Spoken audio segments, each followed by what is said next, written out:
I'd like to call to order the August 10th, 2021 Planning and Zoning Commission meeting. Could we have roll call, please? Yep. Misty Solvich, Here. Sarah Ritchie, Here. Al Ferris, Aaron Freeberg, Here. Bob Ormsby, Here. Jeremy Preble, Here. Josh Rabe. Here. Item 3 on the agenda is approval of the agenda for this evening. Could we have a motion? I'll make a motion. I'll second that. All in favor? Aye. Hi. Aye. Item 4 is approval of minutes from the July 13th, 2021 meeting. Does anyone have any comments or questions?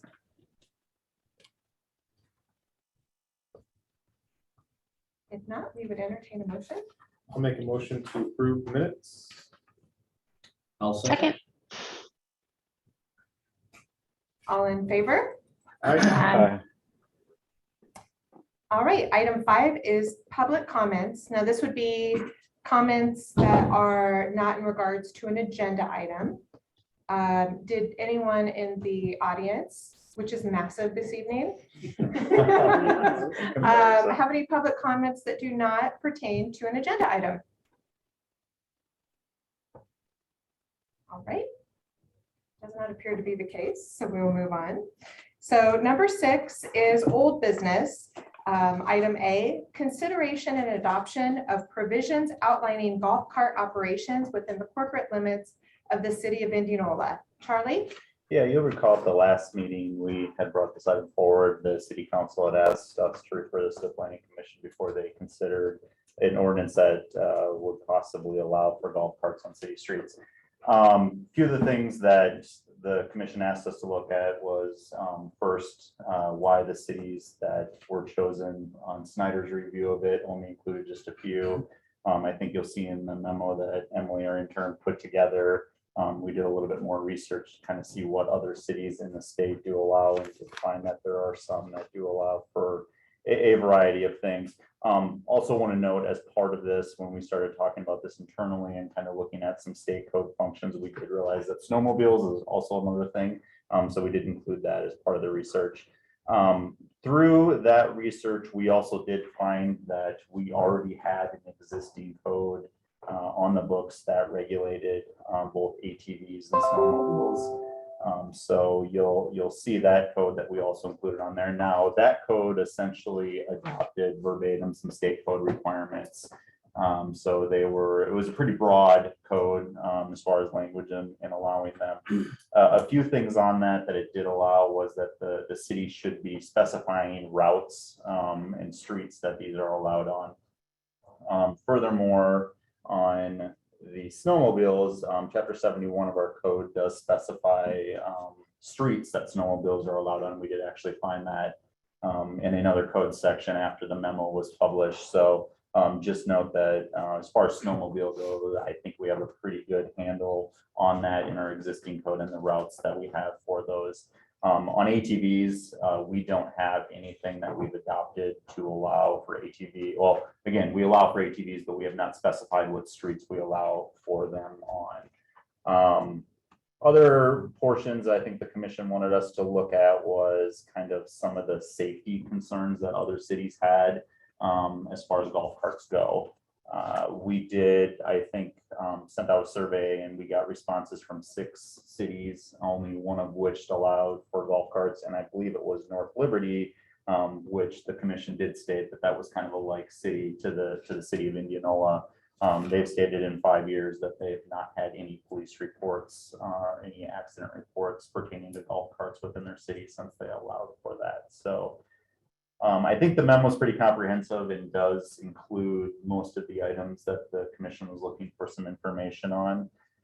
So if there's any additional questions, we'd be happy to answer them. And Emily, I don't know if there's anything else you have to add to it. I'm seeing a no. So the only thing I think we might want to consider is then going, if we want to dig a little bit deeper into the ATV issue is possibly looking at an amendment to the code that would specify those routes for ATVs.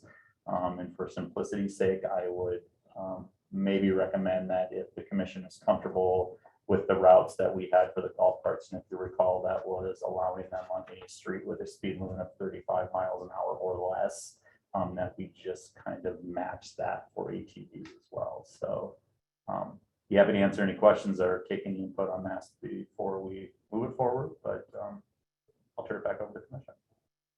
One question I had on North Liberty, did you find out what their restrictions were, their specific rulings on For the golf carts, the golf carts? did we look, did you see that code? I briefly looked over it. I know that they allow it. I do have that survey responses. I just wondered if it was similar to what we're proposing. Yeah, and I mean, state code does specify, again, most of the stuff that we're proposing is pretty similar to what the state Yeah. code requires, so I know they'd have to match that. I was but just curious if they Yeah. were more restrictive. Yeah, I don't, Yeah. So. you know, I don't believe that they were.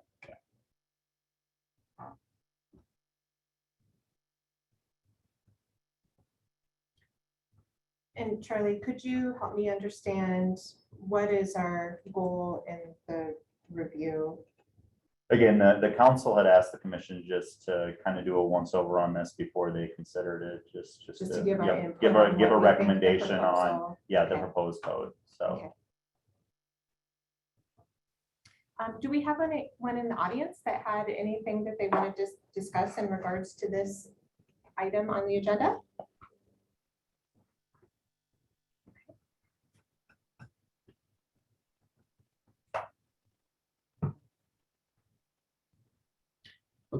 Charlie and Emily, thank you for doing the additional research. Mostly. I think what I was wondering if you were smart enough to pull that Excel spreadsheet color thing out, but no, I'm just kidding. I probably could do it. I'm happy to see, the safety issues were researched and what you found makes me feel more comfortable about it than I did the last meeting. The fact that North Liberty hasn't had any incidences, and that's a lot busier place, I think, than we are, and it keeps growing. It's just, crazy. So So Charlie, we would need two different items here, right? One of the agenda that we have is just golf cart specific, but then if we wanted to either have more discussion separately about ATVs or a separate motion for that. Yeah, I mean, I don't think we need a separate motion. I think it can be done in one if you're comfortable moving forward. If we want to have more discussion on the ATV issue before we take that one forward, I'm more than willing to go through that process. But if it's just as simple as the regulations we have for ATVs on the book right now are fine, it's just that we have not specified the roads that they are allowed on. We can work that into this same ordinance and just essentially amend two sections. ATVs are your side-by-sides, your Mhm. four-wheelers, all that stuff. to be- One of the topics I wanted to talk about was the age of the people operating them. So I saw on here minors under the age of 12 shall not operate, but would we feel, do we feel comfortable with that? I was thinking more like someone with a driver's license.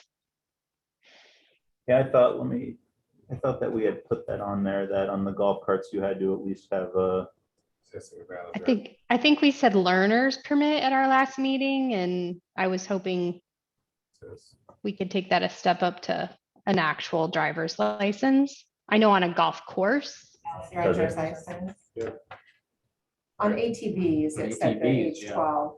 Yeah, which I have concern about. Yeah, I just personally have concerns for ATVs still. Oh, okay, golf okay. carts in general, but so, okay, it's the ATVs that you're saying that has the age of 12 on it in the current code right now. Yep. Okay, Under the I'm age of sorry. Yeah, 12, I was gonna say, I thought for sure on the golf cart we did 16. And again, that's something that if the commission wants to recommend that change as well, we can include that in on a. I agree, Sarah. At minimum, that needs to go up to, for being on city streets personally, to be matching that possessing a valid driver's license. For an ATV.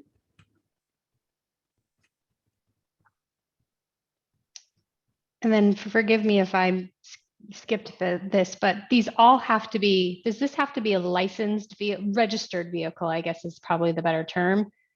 So I know with a four-wheeler, you would have to, you get a license and a registration for that vehicle. Is that the same for in our code? Do we need to put that in our code? Do we want to talk about that?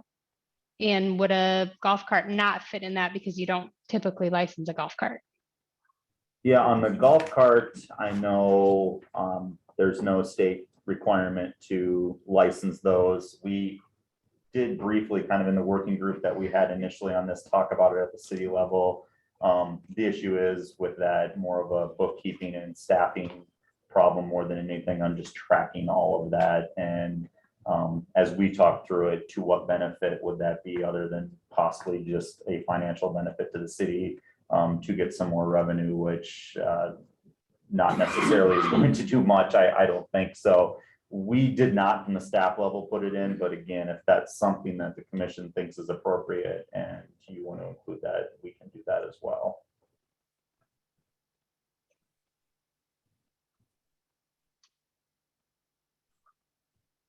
Yeah, I mean, so does the city have, I guess, the infrastructure? I mean, I'm assuming that you're not going to get a ton of, like, let's say these type of vehicles being registered, right? So you right, the dollar amount's not going to be very high even so. But I mean, do we have like the infrastructure of people that could even handle registrations of these things if we even wanted to go down that route? And again, like you said, Jeremy, it is somewhat dependent on, how many we would have registered. And then at the same time, there's an enforcement piece to that for, somebody who is driving one that doesn't have it registered and tracking that down and making sure that gets taken care of. And that falls on PD probably a little bit more than anything. So, without enough information to know exactly how many we had, it's really hard to say now. If there's only going to be maybe a dozen or 2 dozen total that get registered, yeah, we probably could handle that. But any more than that, and if it gets up to the hundreds or something like that, that could be a little bit more difficult.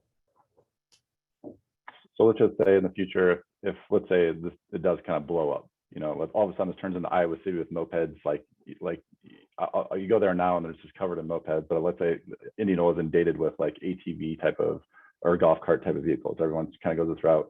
If we want to change it going forward, is there anything preventing us, or could we amend this just at another P&Z meeting and then approval through council?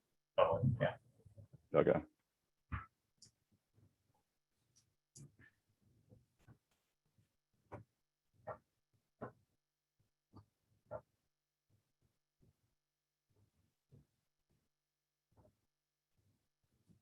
Any other discussion, or would someone like to propose a motion?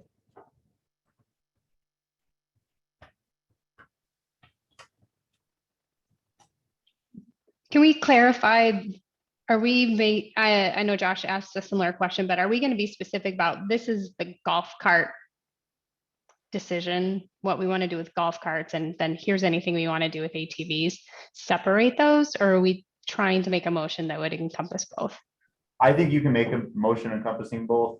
If you'd rather do them separately, that's fine as well. So I guess the motion would be like making a motion that we would approve based on, so 16 being the minimum age with valid driver's license. And then the second part of that being, as far as ATVs, that would be as far as city streets, it'd run the same as golf carts, so 35 miles an hour. It would only be designated on streets that are 35 miles an hour or less. Correct? So I have a question on that. With the 16 valid driver's license, so we'll have a higher standard for golf carts than we do for teenagers driving cars to school with a school permit? That doesn't make sense to me. Yeah, I mean, based off what the proposed code is, yes. Right, I mean, I just think that's something we need to think about. But learner's permit is very specific to get you to school back. It's not. A school permit, yes. Right. But we are permitting people that are 14 and a half to drive cars in the city, but we're not going to permit them to drive a golf cart. That has a lot more limitations. It's a good point. And that could Would you want to say something along the lines of must have gone through driver's education? Or follow the DMV's, the DMV's regulations on driving. Yeah, I What's the mean. standard for a moped? It's a good question. 14, yeah. Sorry, I'm not an Because expert on this, by any that means. is- Yeah, Yeah. I mean, I think it should be similar to that standard, in my opinion. Because I think a golf cart, I mean, just anecdotally is safer to drive around than a moped. I have no data to back that up, but I tend to Right, agree. and a moped can drive on any speed limit Yeah. of street. So in essence, I think we're talking about here is that proposing valid driver's license, it should be Or valid permit, right? Mhm. For me, I still am, that I'm fine with. I'm much more comfortable with golf carts. I'm still struggling with the ATV thing. So that at minimum needs to come up to the same standards. Right now, the ATV ones are less. Right. So, Yep. you know, I think I could probably get comfortable. Again, we can always change it if we need to, and we're just making a recommendation where Missy's point, what's written here, change valid driver's license to, is it learner's permit? Is that the right terminology? Charlie, you've probably been through it more recently than me. I think by definition, the learner's permit is only specific to getting to school back. That's how it's defined. So It's is a I that, mean, you school can't use it permit. for any A work. school Yeah. permit. Well, unless you're with a parent, right? You can drive with a parent before that. So at age 14, you can drive with your parent. And then at 14 and a half, you can drive with your school permit if you've taken driver's ed. Sorry, I have a 15-year-old, so I just went through this. here's up on this. So before you get your learner's permit, you have to, your parent has to ride with you on a golf cart. I mean, Hey, thing. So, and really quick, as we were talking, I just searched for the moped regulations, and that's the same thing. You have to be at least 14 years old to obtain a moped license. If you are at least 14 but under 16, you must pass an approved moped education course. And if you are at least 16, you do not have to complete the moped education course, but for your safety, they encourage you to do so, and so on and so forth. So there's some limitations with a moped. So if there would be something that the commission may add, you know, that golf carts are essentially treated the same Yeah, as, on moped. yeah, mopeds are, if you want to do that, are under the learner's permit. If you want to drive a golf cart to school, you can do that, something to that effect. I don't know, but I have no qualms We with that. generally get there with emotion, you can probably clean it up. Yeah, as long as you have confidence in me. We do. Emily's down there, right? She would help. Okay, we're good.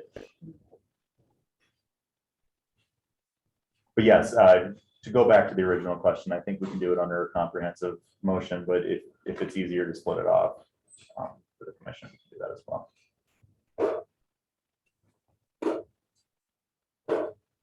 So, yeah, I mean, my thoughts are golf carts, that you have a similar standard that of permit licensing as a moped, ATVs, a valid driver license. I think that sounds reasonable. That's just my opinion. And to really quick go back to the similar thing as a moped, the only thing I'm not sure of, I guess I would ask for some direction on is, again, at 14, you have to do a moped education course, which obviously wouldn't necessarily apply to golf carts, and I don't think they have golf cart education courses. Pretty valuable We information. can talk to We'll just Marvelli learn and in see that. if there's anything we can add out there. anything. Yeah, so I mean, It showed that they're motivated to do well driving golf. yes, carts in the yes, city. yes. So that's something to consider as well, too. We could go as simple as saying it some type of driving education. So if they just went through driver's ed instead of the moped, that could probably be sufficient if you just said some type of driver's education courses. In theory, if they have their permits, they've gone through that stuff, correct, Yeah, Sarah? yep. For cars. Yep. That makes sense. So I guess, and before the motion's been made, that what I'm hearing, I think, is that if they have a learner's permit, they would be able to drive a golf cart, and it's not just limited to school and back, it would be anywhere. Right, And then we make it for yes. ATVs. Yes, and yes, I should clarify that, sorry. I can try for a motion if people are ready. Go for it. I'd make a let me get back up to the right page. I'd make a motion. So there were other stipulations. We're really just editing the one. right? Yep, I would make a motion for provisions concerning golf carts and ATVs. The general rules outlined here are accepted, with the changes being that golf carts are operable with a learner's permit, and that ATVs will be operable with a valid driver's license. All of the other things with the streets and everything are the same as written out in the provision, right?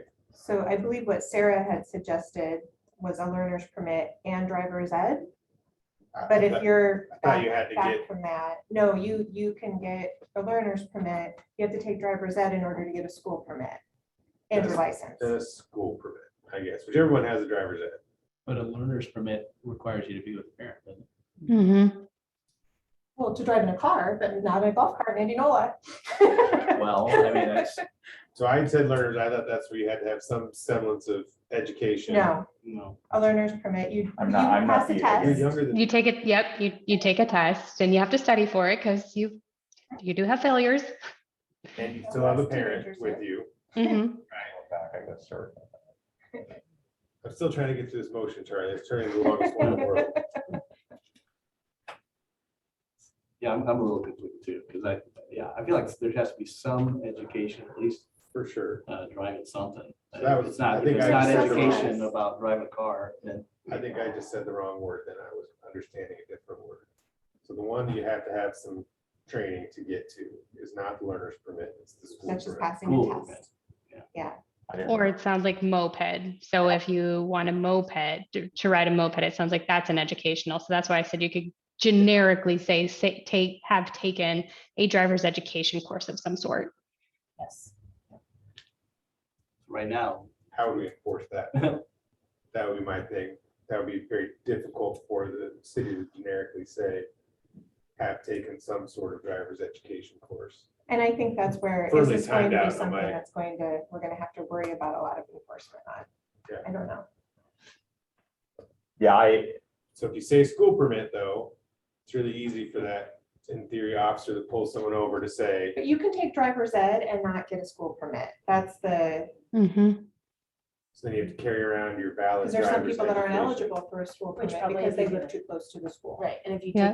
take training, you probably get a sort of little. I bought my moped after the age of 18, so I'm out on that one this is too. what a moped was, it's called bicycles.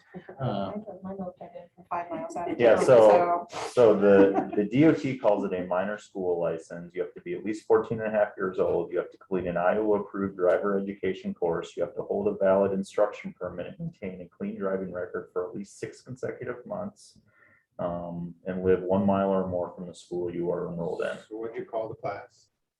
A driver's education, Iowa. a driver's education. Iowa approved. Yes, driver's an Iowa education. approved driver's education So you course. could amend that to say that you have to be 14 with an proof of an Iowa approved driver's education course. driver or moped. The question is, can a 14-year-old take a driver's education course as opposed to 14 and a half? I believe so.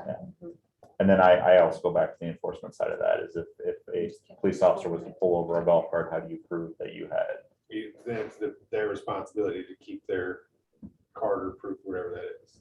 Yeah, they get proof because we walk into the DMV with that proof in order to get a school permit. Courtney, But how do I agree to separate that it's not really about the school permit. And as Misty mentioned, you don't have to get a school permit. no, I'm fine with that. I think the key is the education, it's just using the right vernacular. Yeah. So that motion in theory could be everything I said, but instead of the learner's permit, it's the Iowa approved driver's education course. Now we're square. I would make that motion. I'll second that motion. Thanks, Bob. Before we do a roll call vote. Is there any further discussion? And just, I didn't hear the last part, but what, so did we include then, this would include 35-mile-an-hour streets and below for everything for the ATV stuff too? That was included in that? Yep. Okay, ATV rules would be identical. But The ages are the only things different. perhaps from what we said, yes. Yeah, and that was the other thing too, I wanted to note based off the motion that I heard was ATVs are still 16. Valid A driver's valid license. driver's license. Yes. So that's all part of the same motion.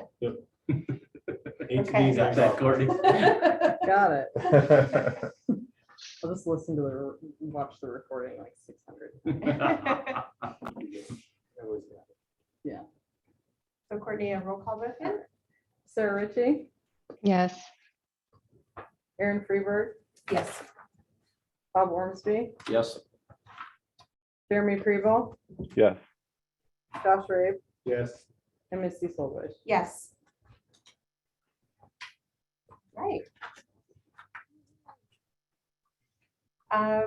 Item 7, new business. Item A, consider request from TeaMc LLC to rezone property located at 1308 South G Street from A1 Agricultural Open Space Zoning District to R1 Single Family Residential Detached Zoning District. Charlie? Yeah, so the proposed rezoning on South G Street is to facilitate 2 residential lots being split off from the current 9-acre parcel, which would, all 3 lots that would come out of this would have frontage on South G Street. Currently, the property owner does not have any plans for the remaining ground at this time. The rezoning plat was submitted, the rezoning plat that was submitted with this application shows the existing single-family dwelling, which is located at 1308 South G. And that's a just over 1,000 square foot dwelling that was built in the 1900s. And it's associated 576 square foot detached garage being split off on a half-acre lot. And then they also intend to create another half-acre single-family lot south of 1308 South G Street, where there sits an existing 280 square foot detached garage. The remaining 8 acres, again, will stay vacant at this time according to the proposal that we have in front of us. However, I would note that in working through this, there is enough room in between those 2 proposed parcels that if there was ever to be a road that would be proposed into the rest of it, that there is enough room to get right away through there. City's comprehensive plan Elevating Indianola does identify this property as low density residential. Low density residential calls for 2 to 5 dwelling units per gross acre, and does include single family detached dwellings and accessory dwelling units. The property again does have frontage on South G Street on its west side. South G Street in this area is a gravel surface road. It is gravel surface just to this, actually goes to a paved surface just north of here, but in front of this area it is gravel. Property is bordered by other larger lots, single family lots on its northwest and south sides, including lots that are 3 acres in size, 1.17 acres in size, and 1.66 acres in size, and then another one that is about 8.34 acres in size. The city does have sanitary sewer service within South G Street with a manhole adjacent to this property with a depth of over 20 feet. With that manhole, it does have the ability to provide service to the 2 proposed residential lots, as well as additional area on this land to the east. The remaining ground that would not be serviceable by that manhole could be serviced by a sanitary sewer line that is adjacent to this parcel to the east, which is located about 450 feet east of this property line. So I note that just because if there was ever service provided in that back area, obviously easements from the adjacent property owner would be necessary. There's a 10-inch cast iron water main that is located within South G Street adjacent to this property, which has the ability to service the property.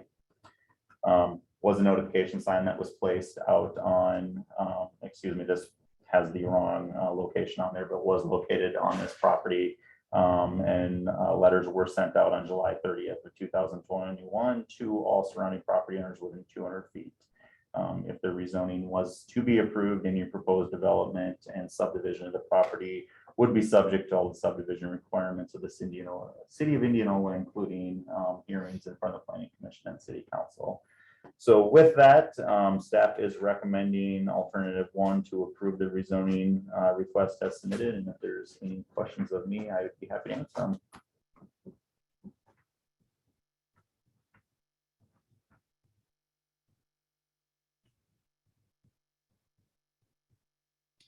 Do we have anyone in the audience that had questions or comments in relation to this agenda item?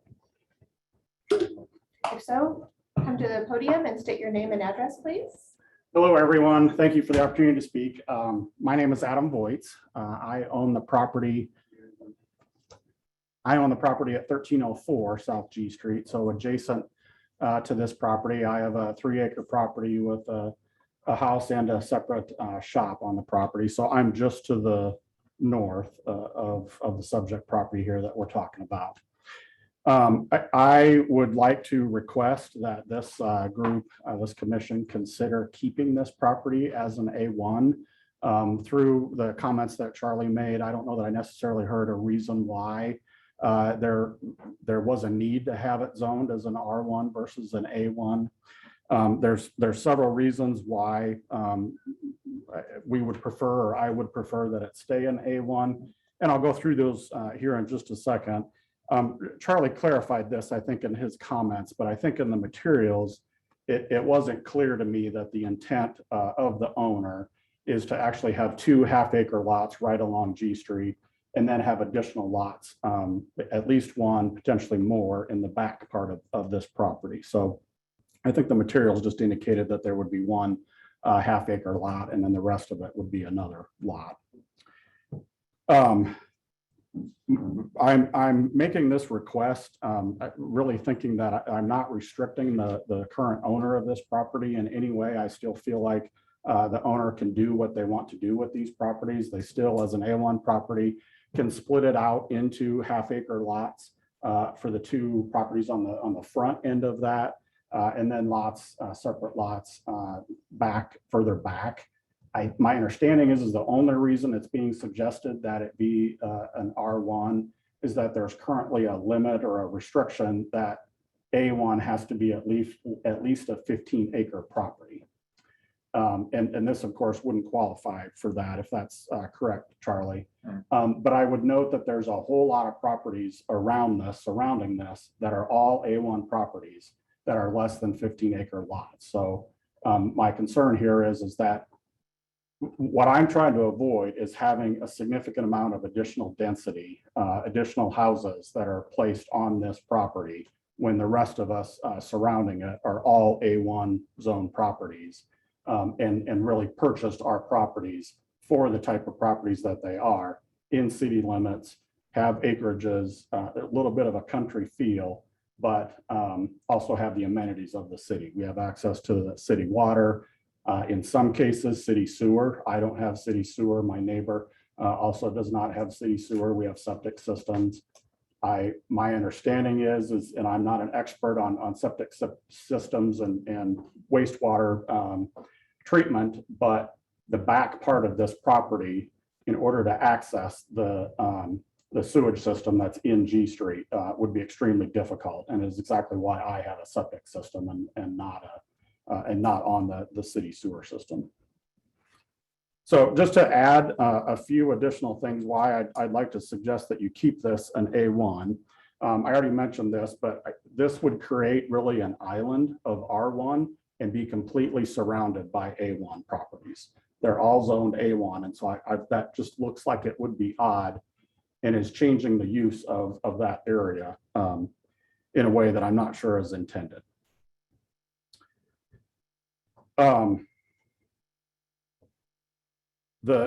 Charlie mentioned that the street actually just to the north of my property actually turns into gravel, and it's a maintained gravel road by the city. However, it's difficult to consider it even a 2-lane gravel road. It's really just a single lane gravel road. It's a dead end at the end of G Street. And there's really only the few homeowners that access that gravel road and drive on it now. With more density, more houses in this area, I'm concerned about the ability for the city to to properly maintain that street as a gravel road. There's challenges that we have with that already. This kind of surprises me, but the R1 designation, as my understanding is it puts some usage restrictions on those lots. For example, related to animals that you can have on the property and that sort of thing. And I'm sure there's other restrictions too.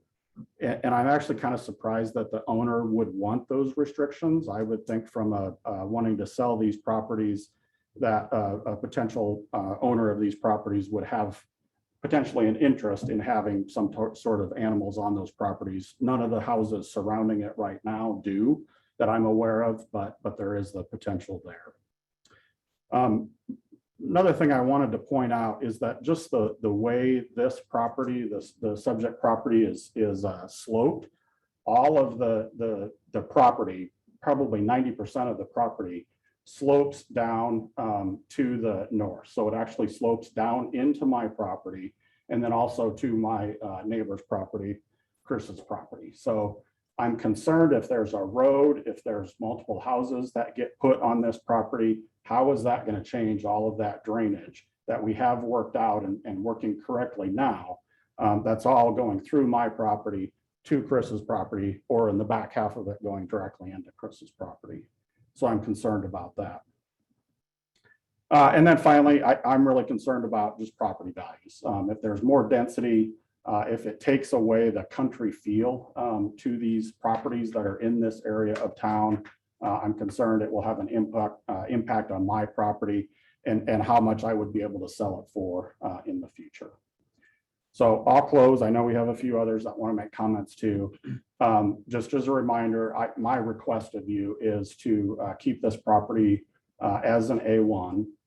However, if there is strong feelings that it does need to be moved to an R1, I would ask you to consider putting restrictions on it, putting conditions on it, that it could be limited to 3 parcels or less on this property.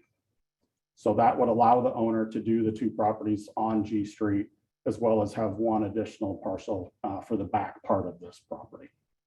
Thank you. Happy to answer any questions. Does anyone have any questions for Mr. Boyd?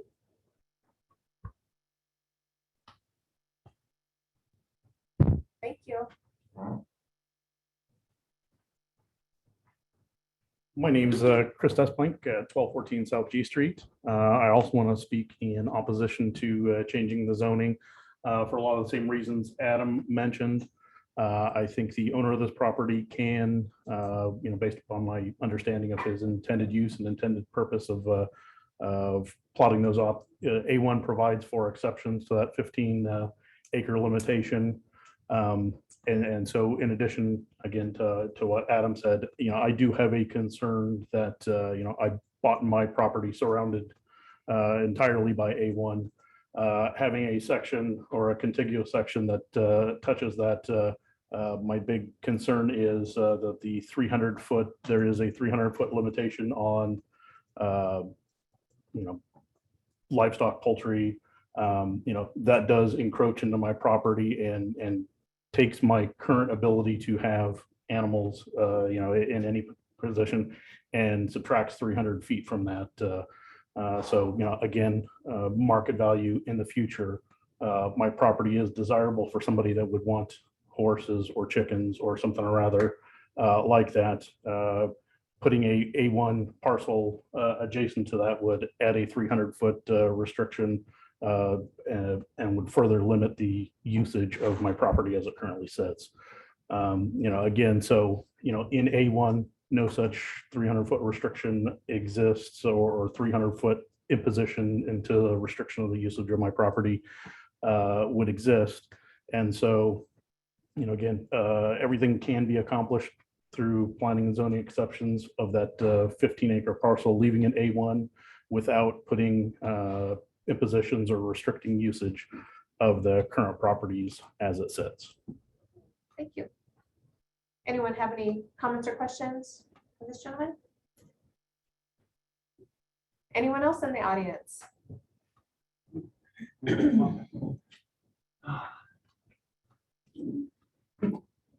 Hi, everybody. Mike White, my wife I and Deb, we own the property farthest to the south.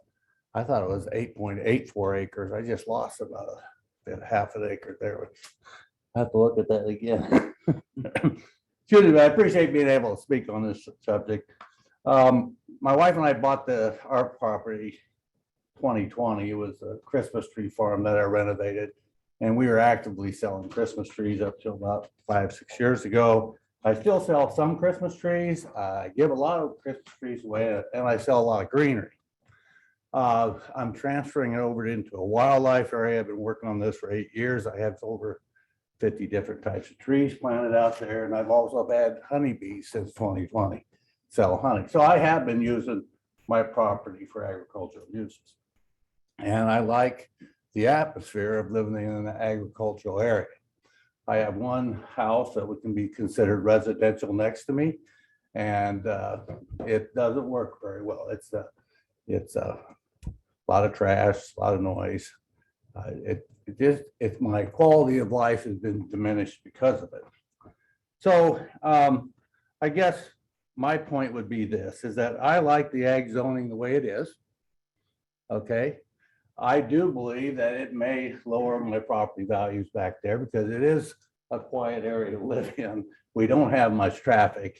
And if we get these houses in there, we're going to have a lot more traffic.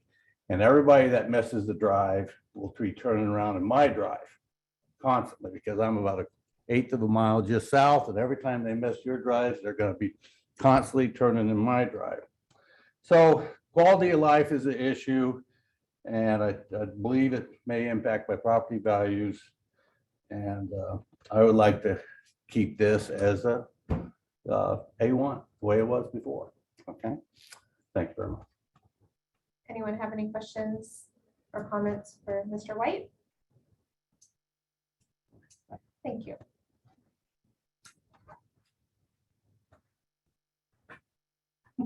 Charlie, can you read off to us what the qualifications are for the A1?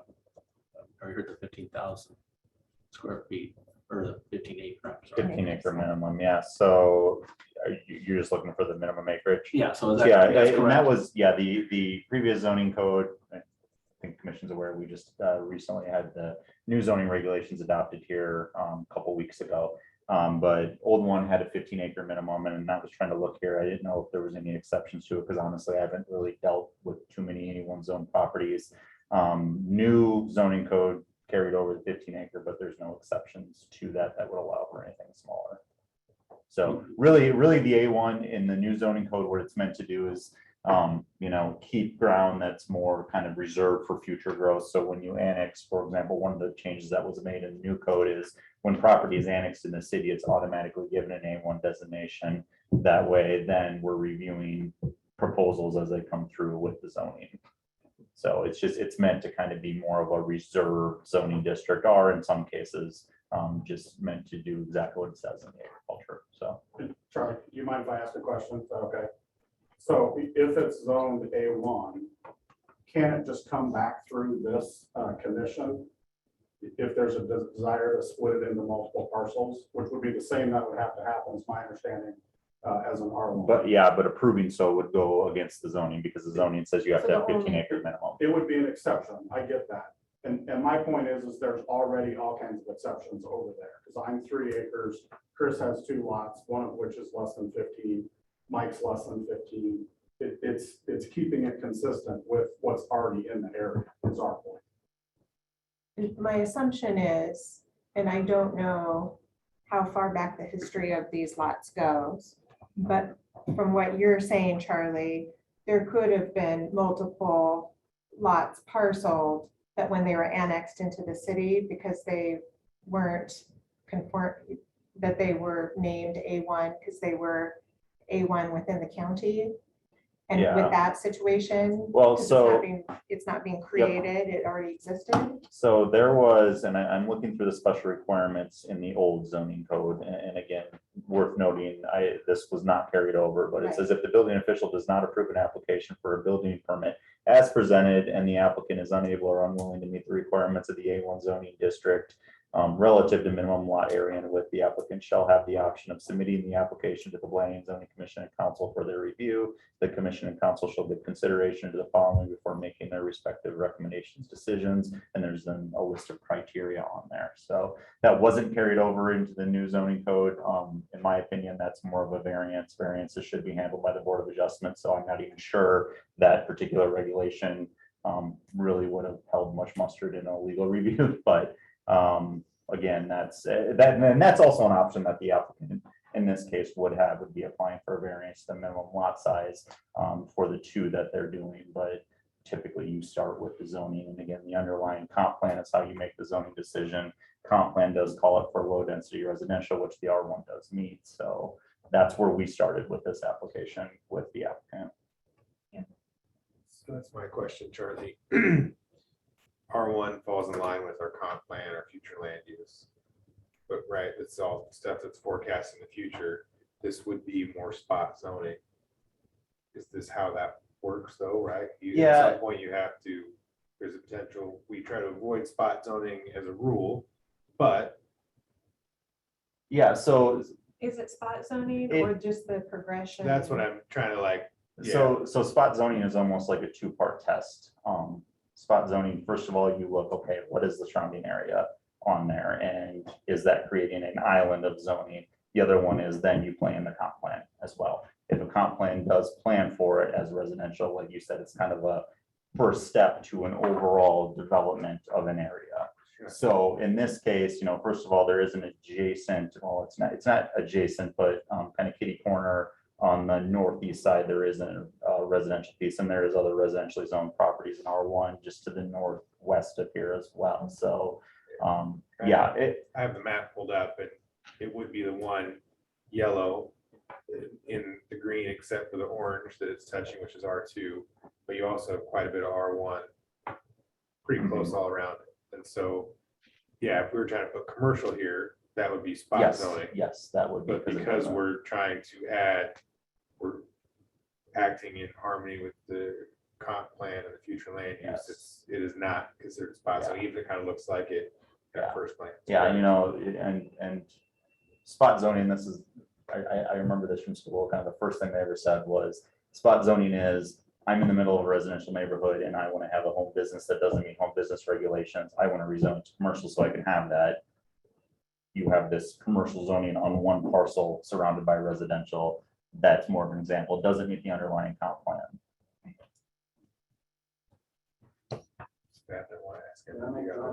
Sure. Of course. Okay. One comment Come I up so want, that they're able to hear you online. yeah, one comment I might, I've been there the longest, and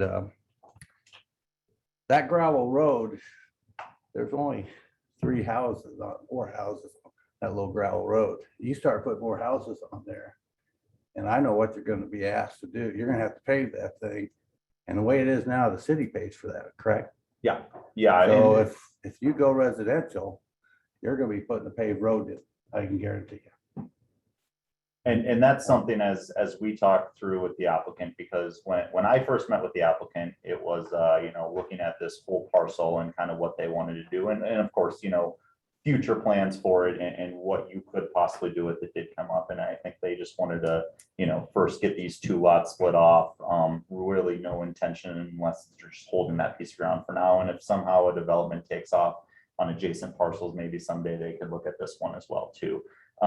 But what we had mentioned is if they did want to go full on development on the 9-acre parcel, put a road in and possibly 10 houses on it at that point, they would also then have to figure out with us how the road gets paved, because we can't sustain that on a gravel road. I mean, gravel road just can't take that much traffic, and the city doesn't have the ability to just be constantly maintaining this gravel road for what would be 10 to 15 residents total. So now how that gets done, I don't know. Yeah, the city could plan it in a CIP, that's an option. But right now we're kind of built out in our CIP, so it would be 10 years out. Now, property owner wants to put the development in sooner, well, then they have the ability to pave the road themselves if they want to, but that's an option. So it just kind of things that you talk about as development goes on and how that takes place.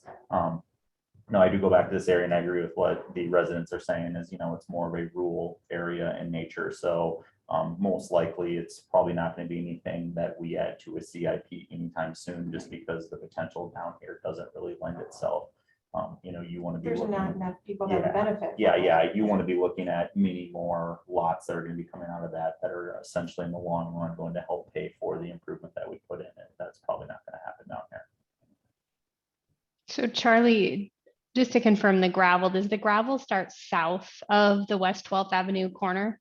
Yeah, I think so, and I'm going to look to you guys since you live down there, but yeah, I think it's, yeah. And I use the word paved very loosely too, because the condition of both 12th and G is a little bit better, but I know 12th is in really bad shape, so. And then I think you said this earlier, that area to the northwest around that 12th and South H Street, that is R1 already.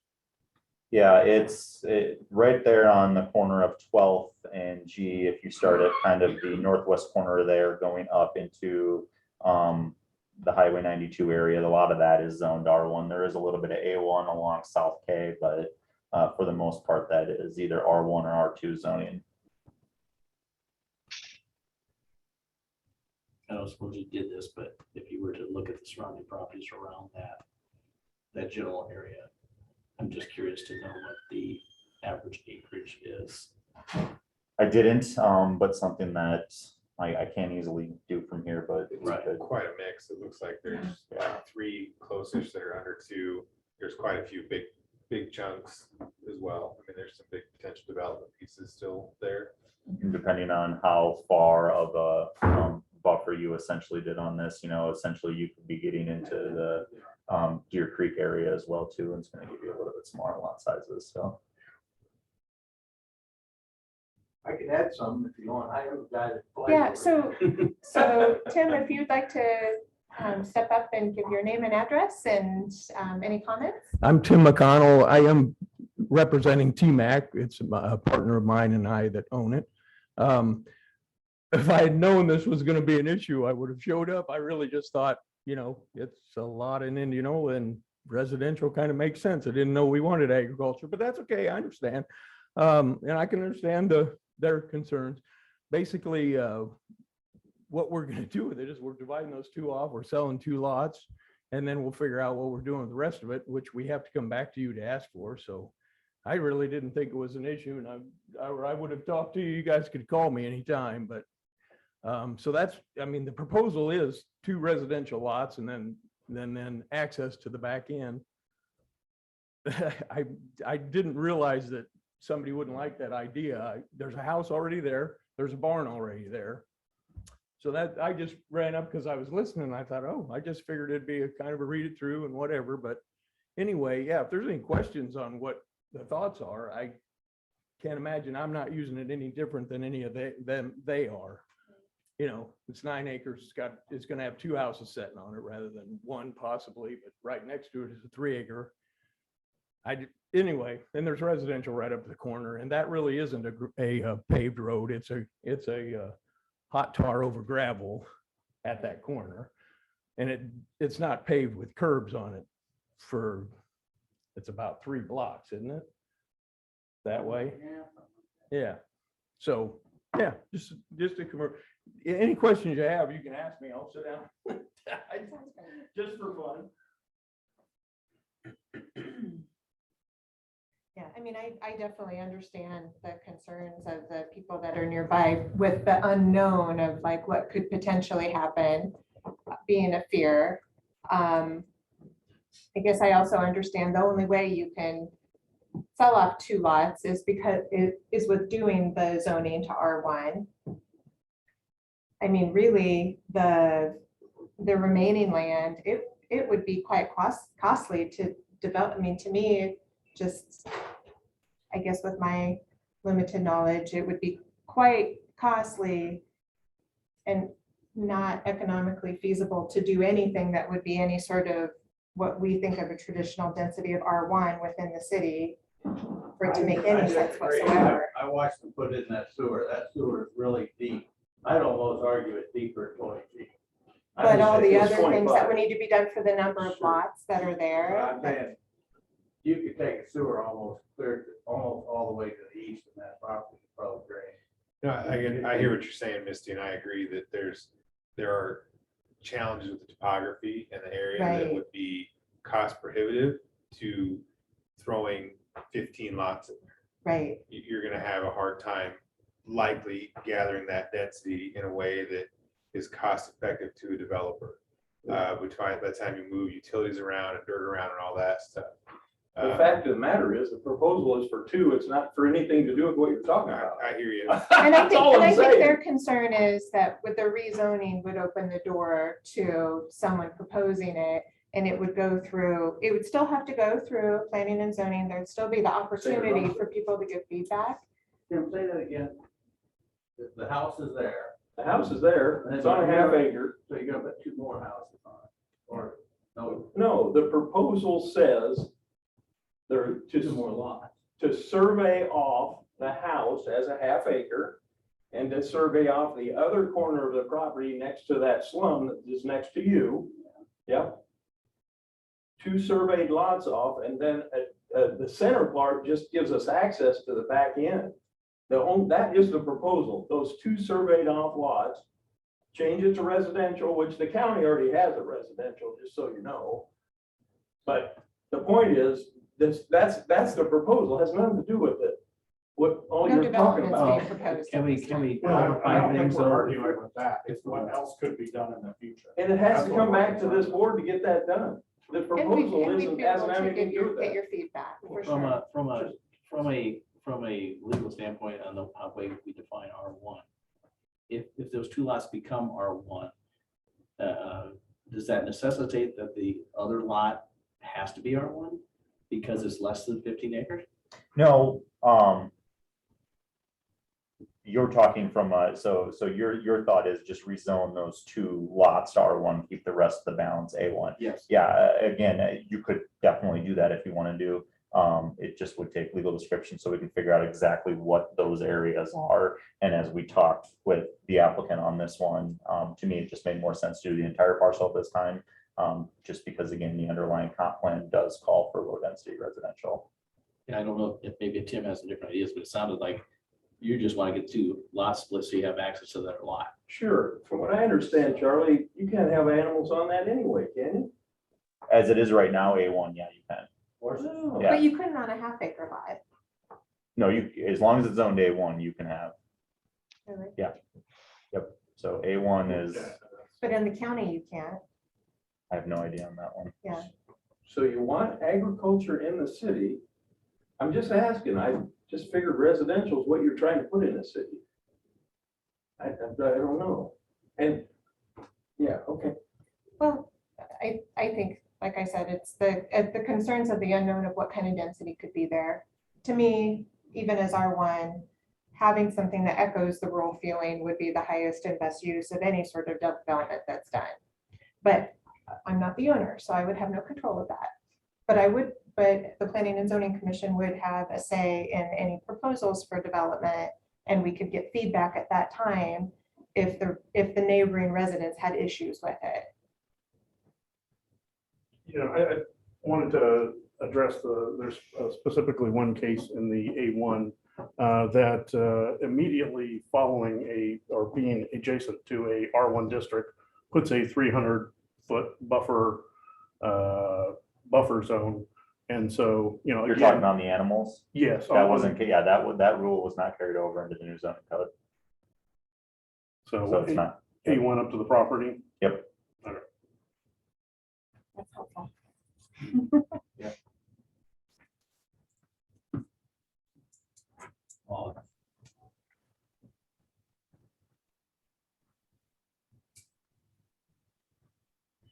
I mean, the spirit, regardless if it's A1 or R1, seems like the spirit of the planning would be that the density would be similar to what's around there, in my mind.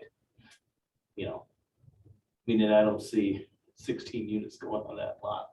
It just seems odd to me with Right. larger parcels all around it to densify one area.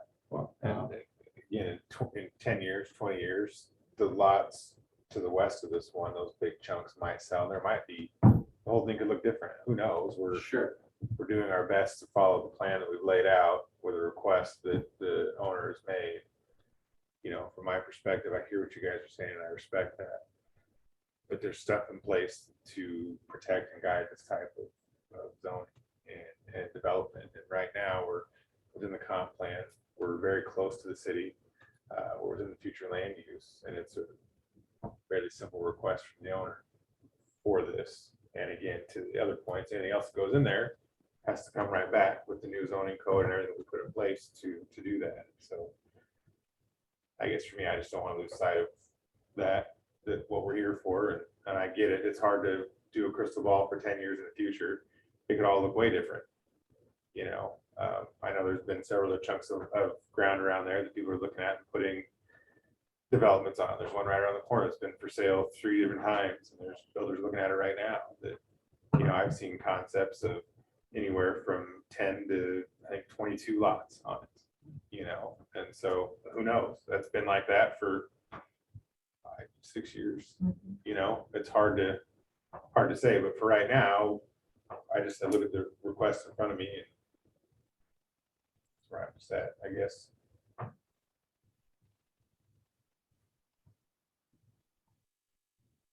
Can I ask one more time though, why does it need to be R1? What is the benefit to that over keeping it A1 and making exceptions to the 15 acre?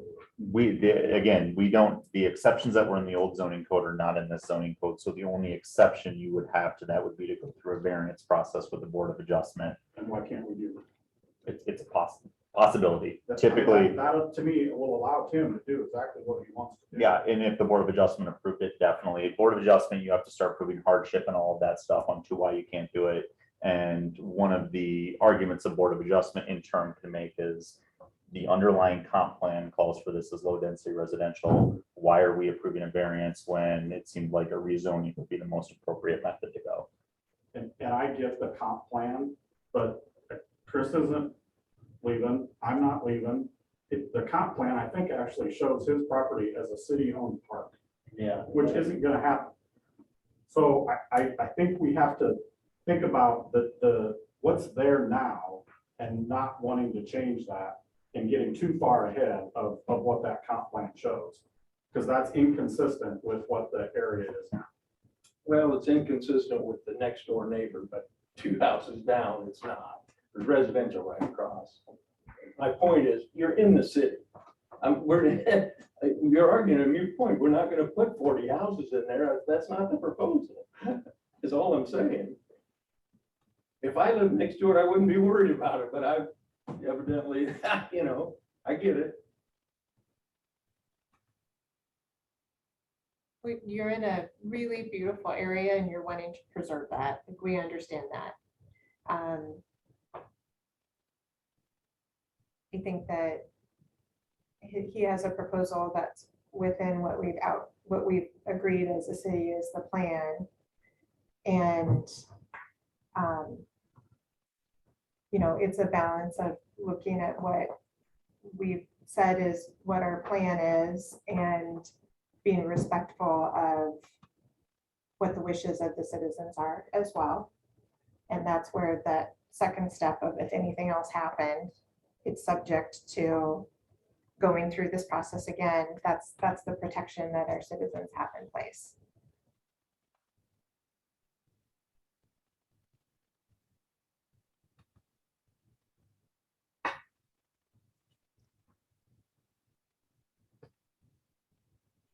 Anyone else have any additional comments or questions? Or would someone like to make a motion?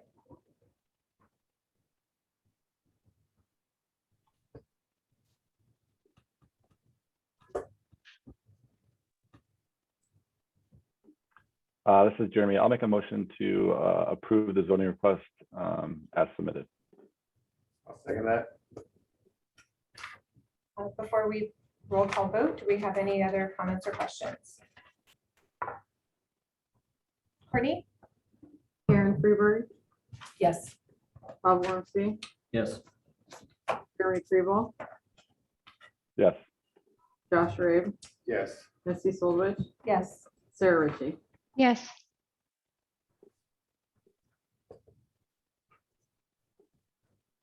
Okay.